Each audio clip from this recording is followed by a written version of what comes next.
unggahan story Instagram pamer foto di jendela pesawat jet pribadi, serta foto stroller seharga 20 jutaan dan roti 400.000 yang diunggah istri Kaisang, Erina Gudono, membuat publik geram. Unggahan tersebut memicu perbincangan tentang gratifikasi yang terus bergulir di berbagai lini hingga trending di media sosial X dan media pemberitaan. Lalu, bagaimana keramaiannya? Sentimen apa yang paling banyak digaungkan warganet? Kembali lagi bersama saya, Ananditya Paradi. Inilah Melek Politik.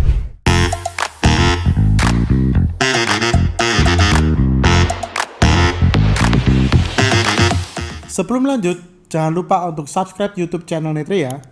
Like video ini dan juga sebarkan videonya ke seluruh media sosial yang kamu punya.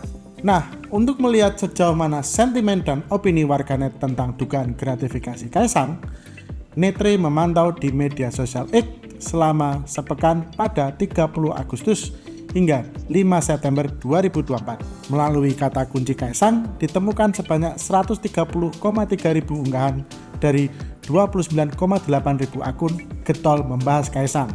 Dari total percakapan, sentimen negatif mendominasi sebanyak 90,3 ribu. Unggahan terpopuler diantaranya mencibir Kaisang dan Gibran, jelek dan menyusahkan orang lain. Unggahan akun @itsqlx pun mendapat impresi masif hingga 4,7 ribu repost serta 16,4 ribu likes. Sedangkan warganet lainnya terlihat menekan KPK untuk segera menemukan Kaisang dan memproses dugaan gratifikasinya. Seperti opini dari akun @johnsitorus_18 yang mengkritik tajam KPK sebagai pembohong dan pengecut. Opini serupa juga datang dari akun @thearier.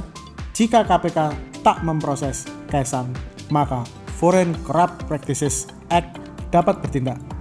Karena perusahaan pemilik pesawat jet tidak terdaftar dalam Bursa Efek New York. Tak berhenti di situ, warganet juga tampak membuat gambar meme berita orang hilang yang memperlihatkan wajah Kaisang dan Erina. Selain itu, warganet juga tampak kesal dengan fasilitas yang dinikmati Kaisang dan Erina. Seperti akun @rizkydwika yang mengumpat dan membeberkan fakta tentang tarif pesawat charteran Erina Kaisang setara dengan tarif biaya 50.000 penumpang KRL Jakarta Bogor. Opini lain datang dari penulis @sucianmacing yang juga menyoroti tarif pesawat jet pribadi tersebut dapat memberi beasiswa pendidikan bagi ratusan orang. Meskipun banyak hujatan, tapi ada saja segelintir warganet yang memihak dan membela Kaisang.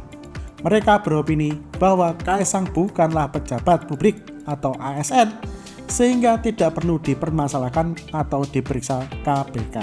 Selain media sosial X, Netre juga memantau pemberitaan media massa terkait Kaisang dengan kata kunci dan periode yang sama. Hasilnya, Netre menemukan 725 artikel berita mengulas seputar kata kunci.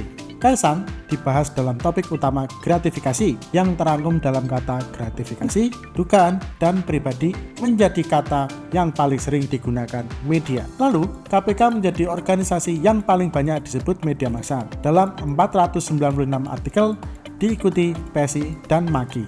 Sementara, puncak intensitas pemberitaan terjadi pada 4 September dengan 234 artikel berita.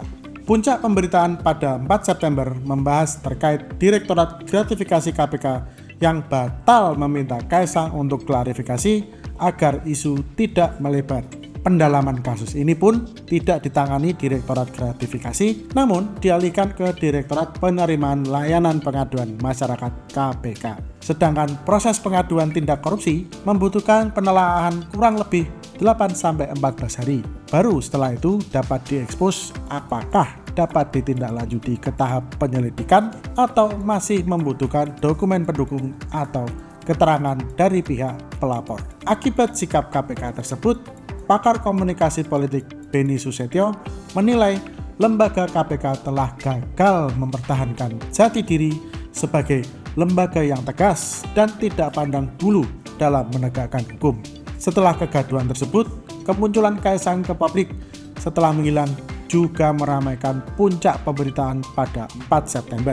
Kaisang memimpin rapat rutin di kantor DPP PSI dan tidak membahas terkait kasus yang tengah berjalan. Di sisi lain, ada kader Demokrat yang seolah membela Kaisang. Anggota Komisi 3 DPR RI, Benny Kaharman, meminta agar KPK tidak gaduh terkait dugaan gratifikasi jet pribadi sebab status Kaisang swasta dan bukan pejabat atau penyelenggara negara. Selain itu, Waketum DPP Partai Golkar Aceh Hasan Sazili juga mengatakan hal serupa. Tidak seharusnya Kaisang terikat hukum tentang penggunaan jet pribadi. Jika dilihat berdasarkan intensitas pemberitaan, Tribun News, Tempo, dan Suara menjadi portal media yang paling banyak memberitakan Kaisang.